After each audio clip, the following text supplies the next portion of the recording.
시청자 여러분 안녕하십니까? 복지TV 뉴스입니다. 서울시가 8년째 제자리인 장애인 콜택시의 요금 개편을 추진하고 있습니다. 단거리 택시 비용은 낮추고 장거리 이용 요금은 인상하는 방안을 검토 중입니다. 첫 소식 황현희 기자가 전합니다.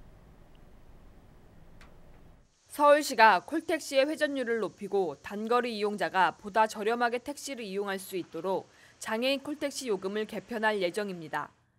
서울시에 따르면 지난 2014년 장애인 콜택시 이용자 100만여 명 중 단거리인 5km 이하 이용은 40만여 명, 5에서 10km는 27만 7천여 명으로 전체 이용자의 67.1%에 해당하는 수치입니다. 반면 40km 초과 이용자는 전체 이용자의 0.6%인 6천여 명에 불과합니다. 이에 따라 서울시는 이용률이 높은 단거리 택시 비용을 내리고 장거리 택시 이용 요금을 거리별로 차등 인상하는 방안을 검토 중입니다. 구체화된 개편 내용은 우선 5km 미만의 이용 요금은 그대로 유지하고 5에서 10km 이용 시 킬로미터당 기존 300원에서 250원으로 50원 인하됩니다. 또한 기존에는 10km 이상 이용할 경우 일괄적으로 킬로미터당 35원이 부과됐으나 앞으로는 요금이 좀 더 세분화될 예정입니다. 서울시 시설관리공단 관계자는 장애인 콜택시 요금 개편으로 회전율이 높아지게 되면 주요 수요자인 10km 이하 이용자가 보다 편리하게 콜택시를 이용할 수 있을 것이라고 개정 추진 효과를 설명했습니다. 한편 현재 검토 중인 장애인 콜택시 개정안은 이달 말에 고시 공고될 예정입니다. 복지TV 뉴스 황현희입니다. 장애 학생들의 학습권 보호를 위해 개인의 특수학교 설립을 금지하는 법안이 국회에 제출됐습니다. 더불어민주당 도종환 의원이 사인의 특수학교 설립을 금지하는 사립학교법 일부 개정 법률안을 대표 발의했습니다. 도 의원은 현행법에 따르면 사인이 설립한 특수학교의 경우 경영의지 부족 등으로 정상적인 학교 운영이 어려운 사례가 발생한다고 지적했습니다. 이에 개정안은 특수학교 설치 자격을 학교법인으로 제한해 특수학교 학생의 학습권을 보호하고 학교 운영의 건정성을 확보했습니다. 국가인권위원회가 장애인을 돕는 활동 보조인에 대해 인권교육을 강화해야 한다는 의견을 냈습니다. 인권위는 최근 열린 상임위원회에서 장애인 활동 지원 제도 관련 인권교육 강화를 위한 정책 권고의 건을 논의하고 정부에 이 같은 내용을 권고하기로 결정했다고 밝혔습니다. 인권위의 장애인 활동 지원 제도 개선 방안에 관한 연구 보고서를 보면 장애인들이 밝힌 활동 보조인의 인권 침해 사례가 매우 빈번하고 다양합니다. 이에 인권위는 활동 보조인 자격을 얻는 데 필요한 교육과 별도로 현직 활동 보조인에 대한 보수 교육을 강화해 인권 침해를 방지할 계획입니다. 이번 달부터 구직 활동 중인 실업자도 연금보험료의 25%만 내면 실업기간을 국민연금 가입기간으로 인정받을 수 있게 됩니다. 보건복지부가 국민연금 보험료 납부를 원하는 구직급여 수급자에게 보험료의 75%를 지원하는 실업 크레딧 제도를 시행한다고 밝혔습니다. 지원 대상은 국민연금 보험료를 1개월 이상 낸 적이 있는 18세 이상 60세 미만의 구직급여 수급자입니다. 지원액은 실직 전 3개월 평균 소득의 50%에 해당하는 인정소득을 기준으로 계산한 연금보험료의 75%입니다.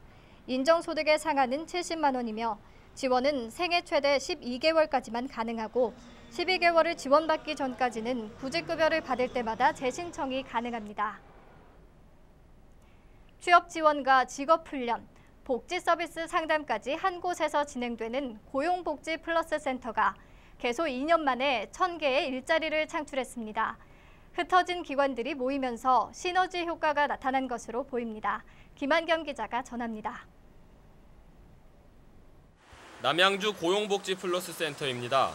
고용센터와 일자리센터 등 취업 희망자를 돕는 창구와 서민금융이나 실업급여를 상담하는 복지 서비스까지 한 장소에 있습니다.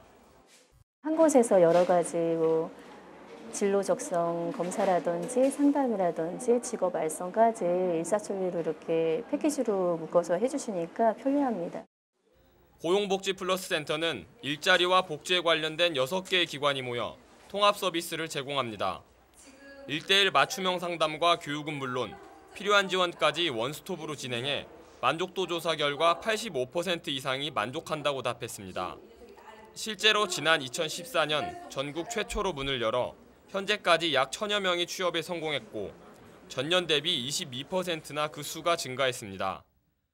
질적으로는 고용복지플러스센터가 안정화되고 활성화되면서 기관 간 서비스 연계 건수가 급증한 것으로 분석되고 있습니다. 경기도는 현재 10곳의 고용복지플러스센터를 올해 말까지 17곳으로 추가 설치하고 수요자 중심의 서비스를 확대할 것으로 보입니다. 복지TV 뉴스 김한겸입니다. 집에 치매 환자가 있는 가족들에게 휴가란 꿈만 같은 이야기입니다. 치매 특성상 잠시라도 한눈을 팔 수 없기 때문인데요. 광명시에 있는 한 복지관이 심신이 지친 치매 가족들을 위해 휴가 지원 제도를 상시 운영하기로 했습니다. 황현희 기자가 소개합니다. 김영진 씨 아버지는 몇 해 전 장애 2등급 치매 판정을 받았습니다. 집에서 어머니와 함께 모시고 있지만 어머니마저 몸이 불편해져 수술을 하게 돼 모든 게 김영진 씨의 몫이 됐습니다. 식사부터 목욕까지 혼자서는 불가능한 아버지를 돌보느라 휴가는커녕 잠깐의 출장도 엄두가 안 났습니다. 그런 김영진 씨가 찾은 곳은 광명시 소아이동 복지회관. 경기도 최초로 치매 가족을 위한 휴가 지원제를 운영하고 있는 곳입니다. 개인 시간도 조금 힘들고 또 사회생활하는데도 조금 아버님 옆에서 해주는 게 아무래도 쉽지가 않은데 여행도 좀 갈 수 있고 또 개인 여가 생활도 제가 좀 할 수 있게 돼서 보호자가 휴식이 필요하거나 출장 등을 가야 할 경우 단기 보호로 맡길 수 있는 기간인 15일과 관계없이 휴식을 위해 추가로 5월 6일을 저렴한 비용에 맡길 수 있습니다. 보호자들이 이렇게 시간이 지나갈수록 많이 힘들어하세요. 피로함 회복하고 다시 또 어르신 모실 수 있는 힘을 얻고 그렇게 사용되었으면 좋겠습니다. 장애 등급별로 최고 15,000원의 비용으로 식대와 간식 등이 포함된 하루 돌봄이 가능합니다. 이용 대상은 장기 요양 재가 어르신으로 이용 10일 전 상담을 통해 가능합니다. 복지TV 뉴스 황현입니다. 연일 폭염이 기승을 부리면서 전국에서 온열 질환자가 속출하고 있습니다. 특히 8월 초수는 1년 중 일사병과 열사병 환자가 가장 많이 발생하는 시기로 각별히 주의가 필요한데요. 폭염으로부터 건강을 지키는 방법을 박정인 기자가 전해드립니다. 본격 찜통더위가 기승을 부리면서 온열 질환자가 급격히 늘고 있습니다. 질병관리본부 조사에 따르면 지난달까지 폭염으로 인한 온열 질환자는 총 751명으로 이 가운데 8명이 사망했습니다. 특히 체감온도가 40도에 육박하는 무더위에 온열 질환자 수는 지난해보다 2배를 웃돌고 있습니다. 이처럼 심할 경우 사망에도 이를 수 있는 온열 질환은 지금부터 더 각별히 주의해야 합니다. 온열 질환자 수는 7월과 함께 급증하기 시작해 8월 첫 주에 가장 많이 발생하기 때문입니다. 특히 올해는 늦더위가 기승을 부릴 것으로 예상돼 앞으로 한 달가량은 일사병과 열사병에 걸리지 않도록 주의가 필요합니다.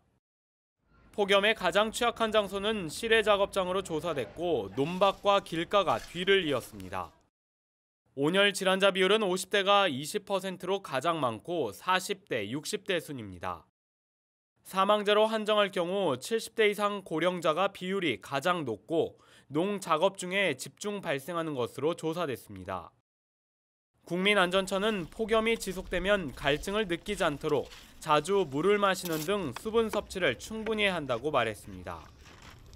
또한 낮 기온이 올라 최고조에 달하는 정오부터 오후 5시까지 과도한 야외 활동이나 장시간 농작업을 피하는 것이 좋습니다. 만약 주변에 온열 질환자가 발생하게 되면 재빨리 119에 신고해야 하고 의식이 있다면 먼저 그늘진 곳으로 옮기고 시원한 물을 마시게 하는 등 체온을 낮추도록 노력해야 합니다. 복지TV 뉴스 박정인입니다. 강원도 원주시는 한국과 중국의 문화예술교류 활성화를 위해 다양한 사업을 추진하고 있는데요. 얼마 전 원주의 한 초등학교가 중국 성도시 용천역구 제7소학교와 국제교류 행사를 가져 관심을 끌고 있습니다. 이정희 기자입니다. 지난 7월 15일 중국 성도시 용천육구 제7수학교 교류단이 원주시 남원주 초등학교를 첫 방문하는 행사를 가졌습니다. 한중 양국의 학생들은 피아노 독주와 스파클링 팀의 댄스 공연, 중국 전통 시인낭송 등 다양한 공연을 즐기며 서로의 문화를 체험하는 시간을 가졌습니다. 이렇게 방문을 해서 중국의 문화를 알 수 있고 우리나라의 문화를 서로 교류할 수 있어서 저희 학부모에서는 좀 더 보람된 행사 준비가 아니었나 싶습니다. 원주시를 찾은 중국 청소년 단체 관광객은 올 상반기까지 2,200여 명으로 이들은 2박 3일간 원주에 체류하며 문화예술 교류 행사를 비롯해 한국의 학교에서 수업을 함께하고 원주 한지 테마파크, 기후변화 홍보관, 원주 레일바이크 등 주요 원주 관광지를 견학했습니다. 이미 금년에도 3,500명의 수학여행단이 다녀갔고 곧 1,000명의 학생들이 또 원주시를 방문할 예정입니다. 앞으로도 우리 시에서는 문화교류를 통한 상호 방문을 통해서 해외 관광객을 유치하겠다 이런 말씀을 드리고 앞으로 한중 청소년 문화예술 교류와 상호 교육 프로그램의 확대를 위해 원주시와 교육계는 중국 방문을 정례화하며 많은 중국 청소년들이 찾아올 수 있도록 힘써야 할 것입니다.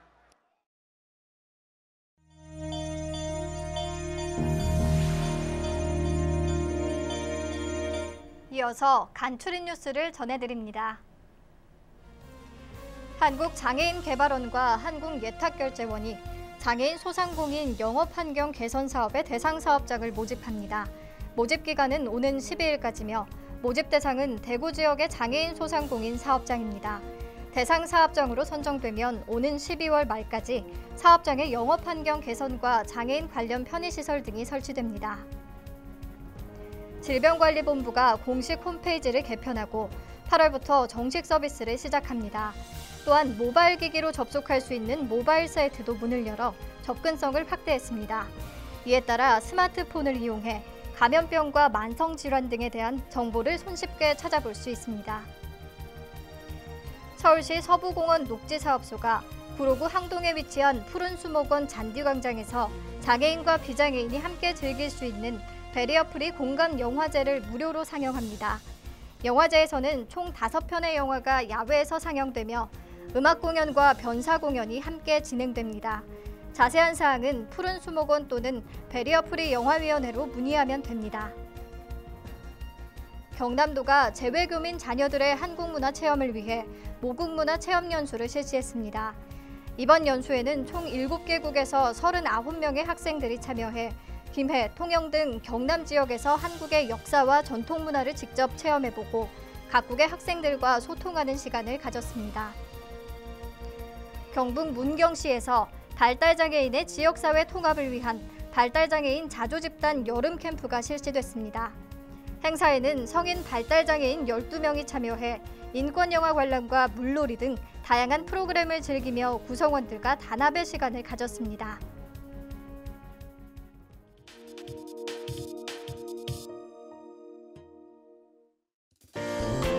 가만히 있어도 땀이 흐르는 무더위 속 우리 몸에선 많은 양의 수분이 빠져나갑니다. 이때 탈수와 함께 우려되는 것이 바로 뇌졸중의 일종인 뇌경색입니다. 겨울에는 뇌혈관이 터지는 뇌출혈의 위험이, 여름에는 막히는 뇌경색의 위험이 크다고 하는데요. 오늘 건강해지는 팁에서는 폭염 속 건강을 위협하는 뇌졸중에 대해 알아봅니다.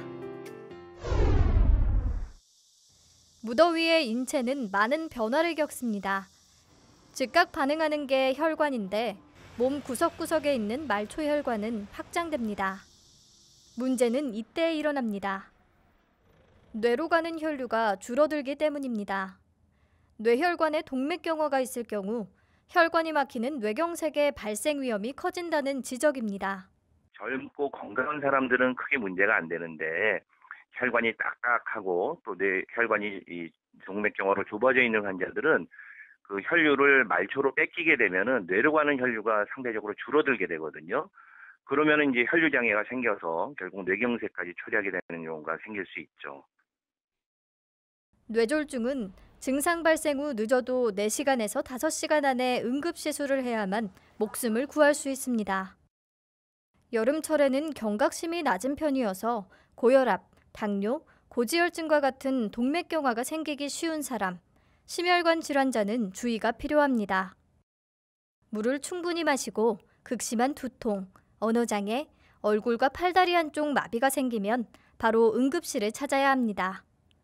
4시간 반 이내에 혈전 용해제를 맞는 것이나 6시간 이내에 혈관 내 시술을 하는 것이 중요하지만 시간은 빠르면 빠를수록 환자의 예후는 좋아지기 때문에 최대한 빨리 응급실에 오시는 것이 좋습니다. 뇌졸중 환자는 7월과 8월에 각각 19만 명, 19만 2천여 명 발생했다고 하는데요. 뇌졸중, 무더운 여름에도 조심해야 할 사계절 질병인 만큼 각별한 관리가 필요해 보입니다. 계속되는 폭염으로 전 세계가 비상입니다. 앞서 폭염에 주의해야 할 질병에 대해 전해드렸는데요. 온열 질환과 뇌졸중을 막기 위한 핵심은 충분한 수분 섭취입니다. 물을 마시는 것이 어렵다면 수분이 많은 수박과 복숭아, 자두와 같은 제철 과일을 섭취해 건강한 여름 나시기 바랍니다. 행복한 미래를 여는 방송 복지TV 뉴스를 마칩니다. 시청해주신 여러분 고맙습니다.